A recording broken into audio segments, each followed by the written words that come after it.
ప్రతి ఒక్కరిని వెలిగించుటకు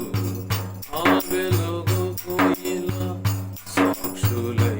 జీవించుటకు ముసుగట్టిన నా దీపమును నీ హస్తముతో సరిచేసి వెలిగించితివి ఏ దివ్యమానముగా వెలిగించితివి ఏ దివ్యమానముగా